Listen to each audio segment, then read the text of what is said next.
Sejam muito bem-vindos. Eu sou Tatiana Maia, professora da Escola de Humanidades do PPGH PUC-RS. E eu sou Leonardo Fetter, doutorando pelo PPGH PUC-RS. E esse é o podcast Tem Profissional da História aí? Criado para apresentar ao público em geral as múltiplas possibilidades de atuação do profissional da história, além dos acervos disponíveis para pesquisa. Você quer conhecer mais sobre o exercício da nossa profissão em instituições públicas e privadas, nas redes sociais e na vida coletiva? Então, você é o nosso convidado para ouvir diferentes experiências profissionais. Vem conosco e descubra uma sólida e desafiadora profissão. Há muitos espaços onde estamos presentes e somos importantes. Então, tem profissional da história aí?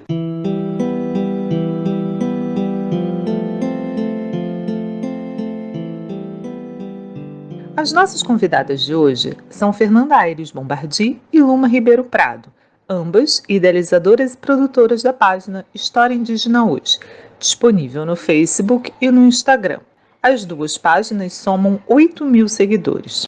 Fernanda Bombardi é doutoranda do Programa de Pós-Graduação em História Social da USP, mestra em História Social pela mesma universidade e possui licenciatura e bacharelado em História pela Universidade Federal do Pará. Tem experiência na área de História, com ênfase em História da América, História do Brasil Colônia, História Indígena e do Indigenismo. É pesquisadora responsável pelo Grupo de Estudos História e Antropologia Indígena do SEMA. Atua, desde 2013, em variados níveis de ensino, Fundamental 2, Médio, Educação de Jovens e Adultos, estágios e docência em nível superior e cursos de extensão. Luma Prado tem mestrado em História Social pela Universidade de São Paulo, onde também concluiu seu bacharelado e sua licenciatura. Investiga a história colonial da Amazônia. Seus interesses tangenciam os campos da história indígena, do ensino de história, da história do trabalho, da história social da justiça e do direito. Dedica-se também à produção e à apreciação de material didático, com especial atenção à Lei 11.645 de 2008, que determina o ensino de história e cultura afro-brasileira e indígena.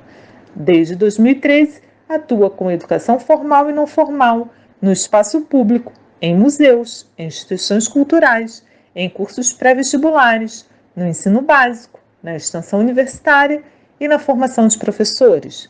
Sua dissertação foi contemplada, em primeiro lugar, pelo Prêmio História Social da USP, em 2020. É pesquisadora do Laboríndio, CNPq-USP, Grupo de Pesquisa sobre Trabalho Indígena Colonial. Muito obrigada, Fernanda e Luma, pela participação nesse projeto.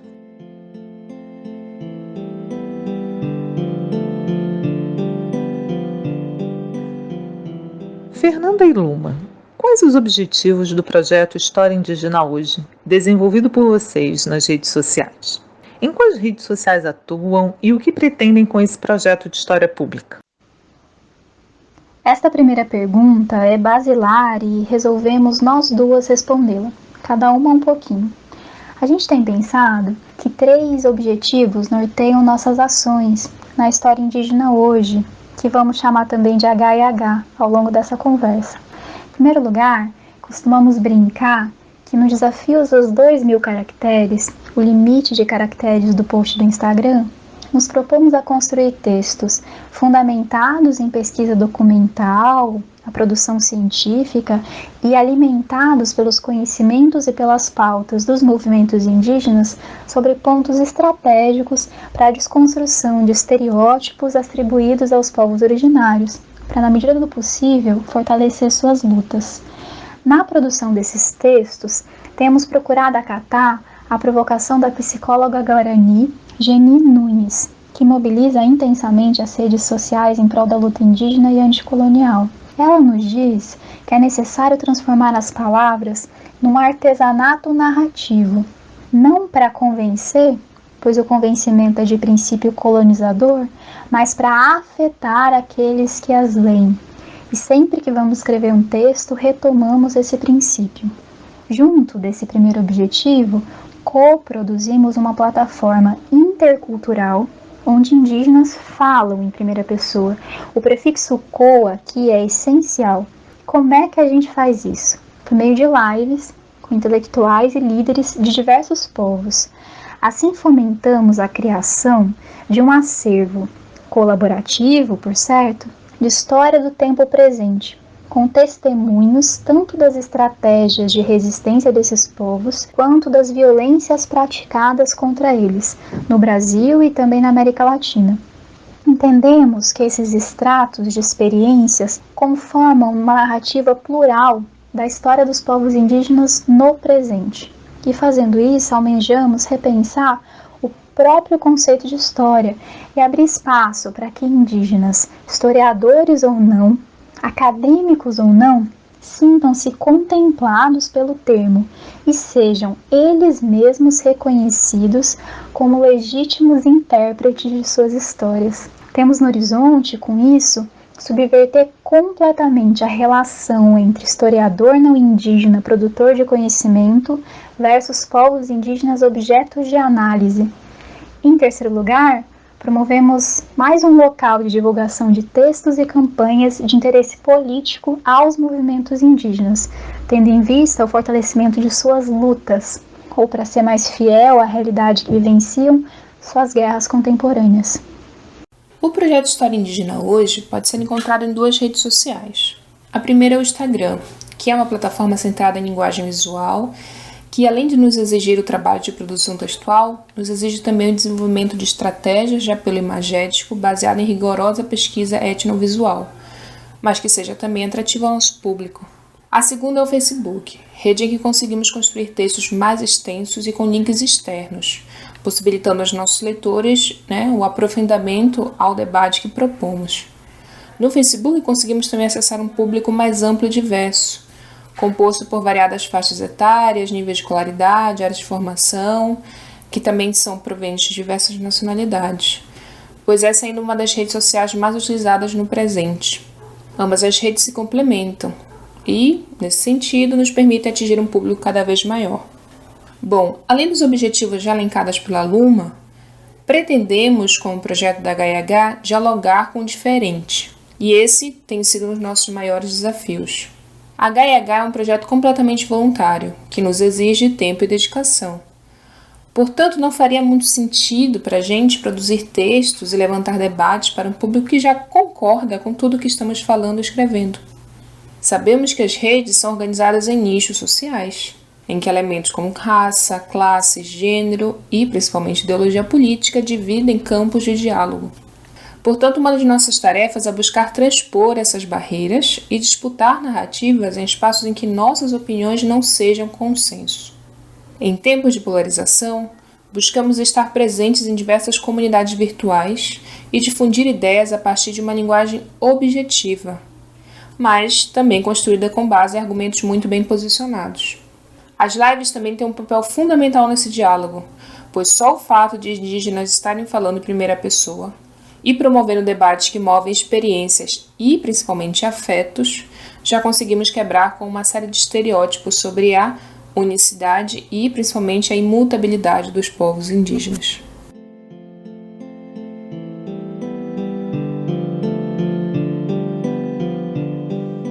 Fernanda, como os professores e pesquisadores de todo o país podem utilizar as páginas produzidas por vocês em suas salas de aula?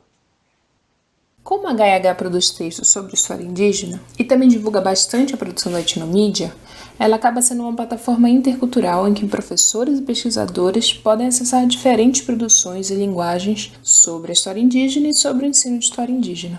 Como somos também pesquisadoras que estamos envolvidas com esse debate há mais de 10 anos, a gente busca não cair na armadilha de centrar nossas reflexões sobre os povos indígenas do Sudeste ou da Amazônia, povos sobre os quais se concentra, como sabemos, a maior parte da produção intelectual e também grande parte do interesse do nosso público.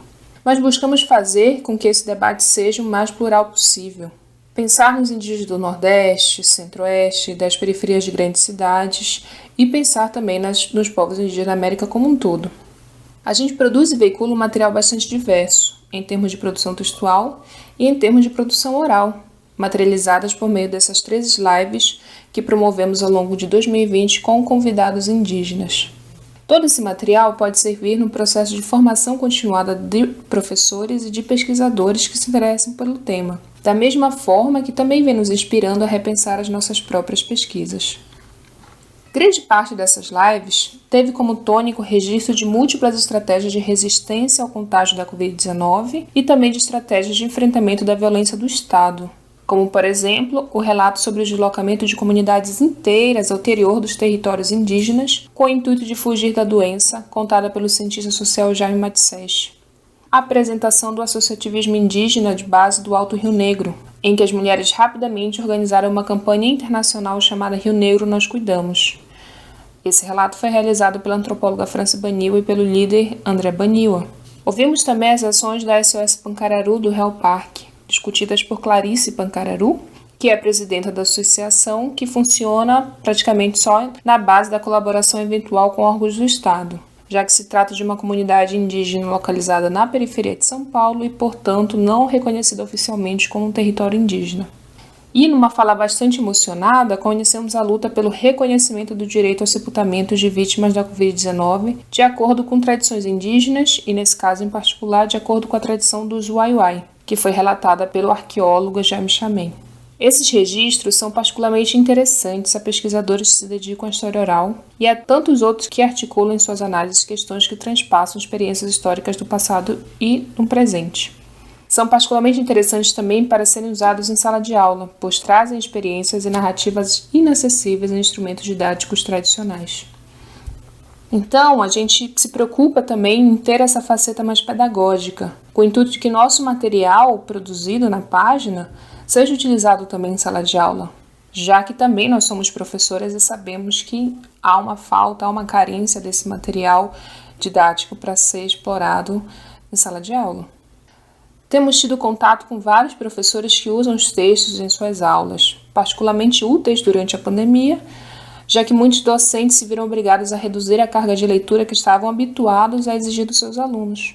Nesse sentido, os textos produzidos pela HIH, por apresentarem debates históricos no formato de 2 a 3 mil caracteres, foram utilizados como textos base de disciplinas e também em atividades avaliativas, tanto no ensino fundamental como no médio ou até no nível superior. Nesse sentido, buscamos sempre que esses textos sejam acessíveis e didáticos, mas sem deixar de serem complexos e instigantes, e assim podendo ser compreendidos por variados perfis de leitores, desde o leitor iniciante na temática até o leitor que já conhece e quer se aprofundar no assunto. Aos pesquisadores, a página também é interessante no sentido que eles podem acessar reflexões mais amplas sobre a temática indígena, que conecta saberes, que sai um pouco da seara somente do especialista, mas que conecta especialidades com uma temática maior a partir de problemas trazidos pelo movimento indígena e a partir de questões pertinentes ao contexto atual. Então, pesquisadores podem usar também a página como instrumento de análise e reflexão mais ampla, a partir de uma perspectiva que se pretende intercultural, decolonial e plural.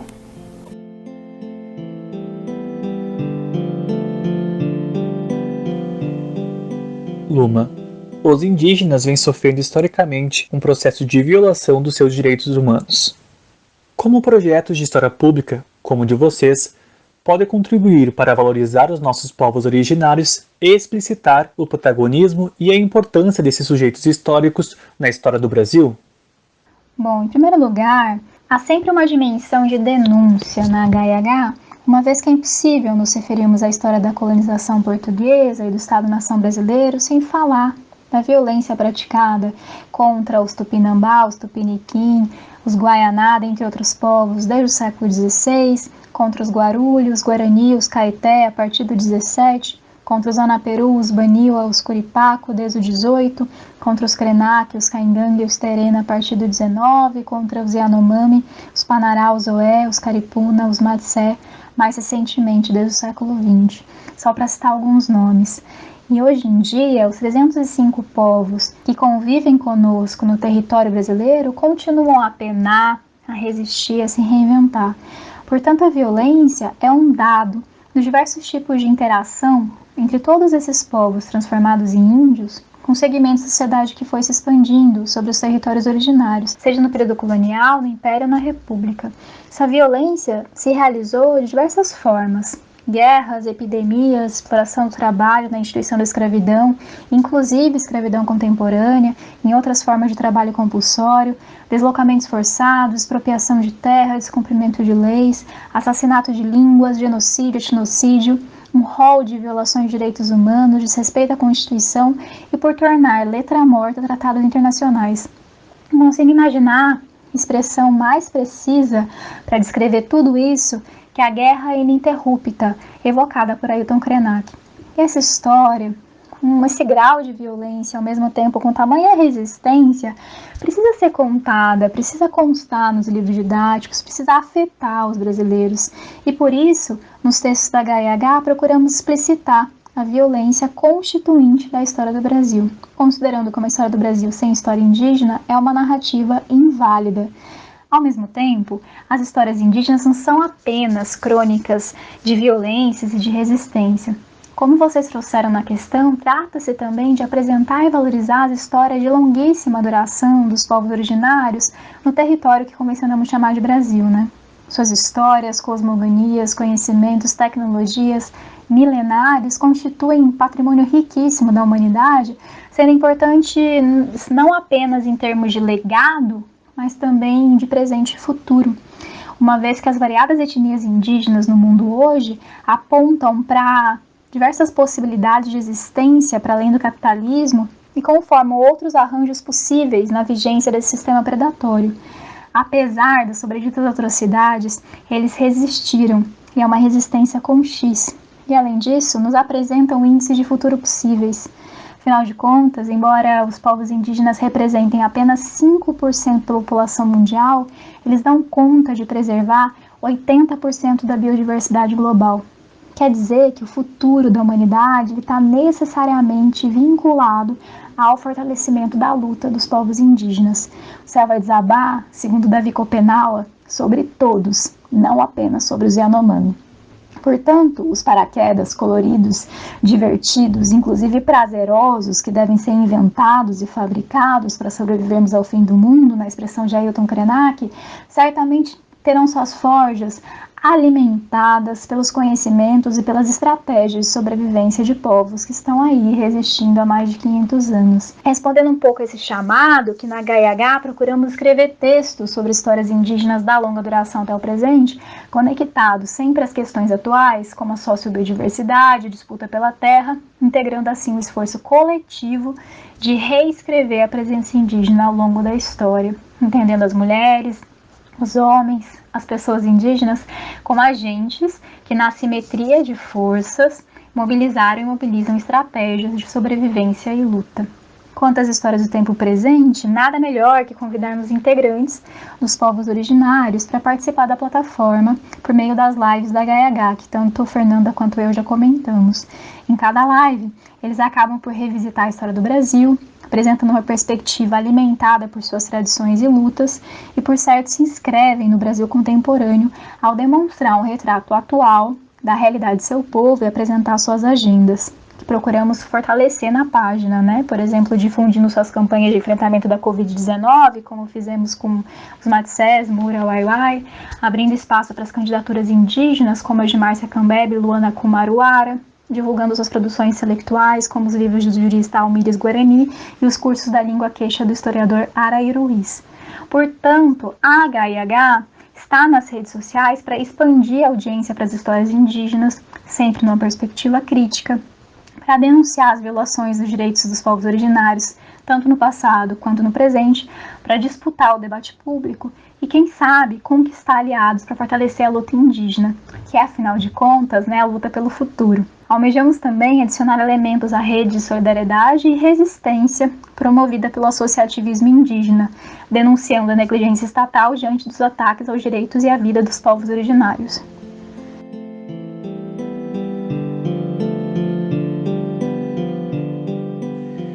Fernanda, como ocorre o diálogo entre vocês e os povos indígenas participantes desse projeto? De que forma pensam a autoridade compartilhada em história pública? De início, esse diálogo se deu por iniciativa nossa. Nós já havíamos tido alguns indígenas como colegas de pós-graduação e, a partir de conversas informais, surgiu a ideia de produzir uma live no Instagram para divulgar uma campanha de arrecadação de fundos que estava sendo promovida por Jaime Matsés, que é um indígena do Vale do Javari e mestrando no programa de pós-graduação em Antropologia Social da USP. Essa primeira experiência foi bastante interessante, tendo a live tido uma boa repercussão. E a partir de então, fomos convidando outros representantes indígenas que estavam envolvidos com iniciativas parecidas. A ideia era de que convidados definissem os temas que achavam importante abordar, bem como tivessem espaços para difundir iniciativas diversas do associativismo indígena. Começamos fazendo lives no Instagram. Essas lives eram estruturadas em cerca de 5 questões que sempre se iniciavam pela apresentação em primeira pessoa da trajetória do convidado, já que sempre tivemos o cuidado e a preocupação de contextualizar a partir de que local nós e os convidados estávamos falando. As lives logo se apresentaram como uma excelente estratégia de desconstrução de estereótipos. Nada melhor do que os próprios sujeitos, já imersos em ambientes interculturais, falarem sobre si e sobre a história do seu povo, né? Nossas intervenções eram eventuais e se centravam mais no lugar de escuta. Isso chamou a atenção do jornalista Alceu Castilho, diretor do De Olho dos Ruralistas, que é um importante observatório do agronegócio e da violência no campo, que nos convidou a promover as lives via Facebook, também pela página do observatório. Essa página do De Olho tem mais de 80 mil seguidores, então, por meio da promoção das lives cruzadas entre a nossa página e a página do De Olho, nós podíamos ampliar bastante o alcance de nossas produções. E foi o que de fato aconteceu. Então as lives foram construídas como possibilidade de conhecer um pouco da história e das recentes experiências de uma série de povos indígenas, atuando assim tanto como um convite ao fortalecimento de suas campanhas, quanto como um registro das estratégias de enfrentamento à pandemia. Nesse sentido, as lives foram fundamentais para a criação de um acervo das violências cometidas contra os Matsés, os Baniwa, os Quechua, os Mura, os Waiwai, os Guarani, os Mapuche, os Pancararu, os Cambeba e os Kumaruara. Logo nos surgiu a questão de como garantir a autonomia e o protagonismo indígena nessa iniciativa de história pública a partir de um projeto idealizado por 2 não indígenas. Um dos nossos esforços é de evitar de não produzir um conteúdo como influenciadoras digitais, que é quando os produtores acabam atendendo unicamente a demanda do público, produzindo para o público diretamente, os interesses do público, pois o nosso público é majoritariamente composto por não indígenas. Por exemplo, as lives com índios urbanos possuem menos visualizações do que as demais lives, principalmente dos índios provenientes da Amazônia. Mas não é por isso que vamos deixar de conversar com pessoas indígenas que vivem nas cidades, que foram historicamente visibilizadas no ambiente urbano e que lutam por serem reconhecidas como indígenas não aldeados. Procuramos também acompanhar a produção de intelectuais e ativistas indígenas, analisando a conjuntura política atual sempre. Seguimos a etnomídia para que os temas trabalhados em nossa página estejam de acordo com os movimentos indígenas e com os indígenas em movimento, na célebre expressão de Daniel Munduruku. Nós, autoras da GaiaH, temos um limite intransponível de não sermos indígenas. Logo, não temos a vivência dos movimentos indígenas e não somos atravessadas no corpo pela ancestralidade e pelas violências que eles sofrem. Portanto, é a partir deste lugar que nos apresentamos, como aliadas, não como protagonistas. E é nesse sentido que buscamos falar junto e não falar por. Somamos e não substituímos. Outra preocupação, portanto, é de nós, como não indígenas, colhemos os privilégios de sermos mais ouvidas do que os indígenas por justamente fazermos parte de redes com alcance em alguns segmentos sociais que pessoas indígenas por vezes não têm acesso. E aqui falamos diretamente sobre as redes de poder e comunicação que se concentram nas mãos de uma elite branca localizada no Sudeste. Temos respondido a essa questão buscando reconhecer nosso lugar de privilégio e, principalmente, compartilhando espaços. Sempre que somos convidados a falar em eventos acadêmicos ou na grande mídia sobre temas pertinentes aos debates promovidos pela página, também chamamos outros indígenas que vivenciam o estudo do tema para falar conosco.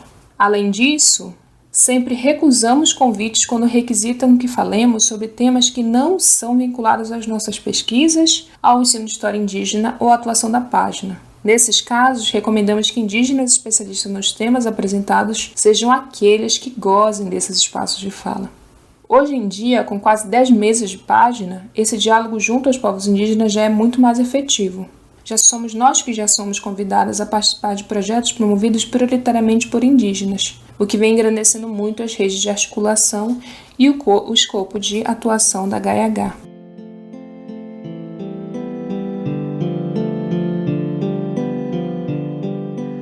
Luma, há muitos povos indígenas na história do Brasil. O que vocês recomendariam para os profissionais da história interessados na produção e circulação de uma história das populações indígenas que possa ser usada para o grande público? Junto com a história indígena hoje, recomendo a produção de importantes intelectuais e líderes dos povos originários, tais como já citados Davi Copenaua e Ailton Krenak. Ailton Krenak talvez seja o mais famoso deles, ou pelo menos aquele que tem maior inserção, vide sua atuação incansável em lives ao longo de 2020. O pensador publicou 2 livros recentemente, Ideias para Adiar o Fim do Mundo e O Amanhã Não é Útil. Ambos são, e gostaria de salientar, registros de falas, de comunicações, de palestras, apontando para uma mirada que devemos ter não apenas para a produção escrita dos povos indígenas, mas também para a produção oral. Iniciativas como a coleção Tem Betá, organizada por Jauri Cadiuel e Sérgio com entrevistas de figuras do movimento indígena contemporâneo, contribuem para fixar suas ações e seus pensamentos, para que a história recente do Brasil seja escrita também pelos povos indígenas. Na coleção, podemos encontrar com Álvaro Tucano, Eliane Potiguara, Sônia Guajajara, Cacau Herá, Jarder Esbel e Daniel Munduruku. Do próprio Daniel Munduruku, além de sua vasta produção literária, recomendo fortemente também o podcast de sua curadoria, o Mekukrajá, Círculo de Saberes, que conta com depoimentos de mais de 50 indígenas que vivem e lutam no Brasil hoje, configurando um importante panorama da luta indígena contemporânea. Antes de ter podcasts, temos um programa de rádio, Programa de Índio, cujo slogan era o Programa de Índio para Mansar Branco, que atuava na etnomídia em fins da década de 80 e começo de 90, uma iniciativa do Núcleo de Cultura Indígena da União das Nações Indígenas. Disponíveis na internet, os quase 200 programas apresentam as perspectivas indígenas sobre pontos centrais da história recente do Brasil, como a Constituinte, o emblemático encontro do Xingu contra Cararaô, a Aliança dos Povos da Floresta, dentre outros pontos-chave. Inspirada no Programa de Índio, temos a Rádio Inhandê, a primeira web rádio indígena do Brasil com matérias sobre política, cultura e outras áreas, além de uma programação inteira com música de diversos povos. Os jovens, como não poderia deixar de ser, têm uma atuação potente nas redes sociais. Assim há o trabalho de jornalismo independente da mídia índia. A APIB, que é a Articulação dos Povos Indígenas no Brasil, também dialoga frequentemente tanto com a sociedade nacional quanto com o mundo todo em suas redes. As associações de base espalhadas por todo o país produzem muito conhecimento e hoje disponibilizam também páginas na internet. Há um sem número de youtubers, tiktokers, podcasts e influenciadores indígenas produzindo muito conteúdo e muita informação nas redes sociais também. Junto disso, a quantidade de acadêmicos de origem indígena cresceu exponencialmente com as políticas de acesso e de permanência no ensino superior e na pós-graduação. E sua produção é muito importante, tanto em termos de tensionar temas canônicos, quanto em relação ao fortalecimento de epistemologias nativas. A historiadora Márcia Mura e a antropóloga Célia Chacriabá são apenas 2 nomes desse movimento. Trata-se de um ponto sem volta. E vale a pena nos inclinarmos sempre a procurar autores indígenas para os temas que trabalharmos na escola, em nossas pesquisas e nas demais áreas que atuam os profissionais de história. Quanto à historiografia e ao ensino de história propriamente, há uma ampla produção indígena e não indígena, sobretudo a partir do começo da década de 90, com a chamada Nova História dos Índios, que vem promovendo um olhar crítico para a presença indígena na história. Na USP, que é de onde eu venho, tínhamos um núcleo de história indígena e do indigenismo que produziu as obras inaugurais, Temática Indígena na Escola e História dos Índios no Brasil. Os trabalhos de João Monteiro e de seus orientandos são expoentes dessa tendência e há núcleos de investigação e pesquisadores em universidades estaduais e federais por todo o país, produzindo muita coisa. Professores indígenas, como os historiadores Edson Caiapó e Kazé Angatu, formam pós-graduandos indígenas que estão renovando a produção historiográfica. Vale a pena ficar de olho em toda essa produção. O ativismo indigenista também é super atuante, há diversas ONGs aliadas que geralmente possuem sites e produzem material. E sempre recomendo para iniciar a pesquisa o site Povos Indígenas no Brasil, do Instituto Socioambiental. Junto disso tudo, temos a atuação potentíssima de artistas indígenas contemporâneos, como Denilson Baniwa, Gustavo Caboclo, Dayara Tucano, Jaider Esbel, Geviana, Salisa Rosa, Isael Machacali. O Isael, inclusive, ele foi vencedor do Prêmio Pipa do ano passado, que é uma importante premiação do cenário de arte brasileira. Fala-se que estamos na década da arte indígena contemporânea, então haverá muito que se ver e ser atravessados. Isso tudo foi possível porque o movimento indígena organizou-se a nível nacional nas décadas de 70 e 80. A conquista do capítulo dos índios na Constituição significou o reconhecimento do direito à especificidade cultural e a demarcação de terras. Com isso, os índios passaram a ter direito ao presente e ao futuro. É notável essa reverberação em todo lugar. Hoje, os índios demarcam as terras, as redes, os bancos universitários, a política institucional, as artes. Não temos desculpa para não tratarmos de povos indígenas. Tem muita coisa sendo produzida. Agradeço o convite, em nome da História Indígena Hoje, para participarmos do podcast Tem Profissional da História Aí. Foi um grande prazer. Até mais.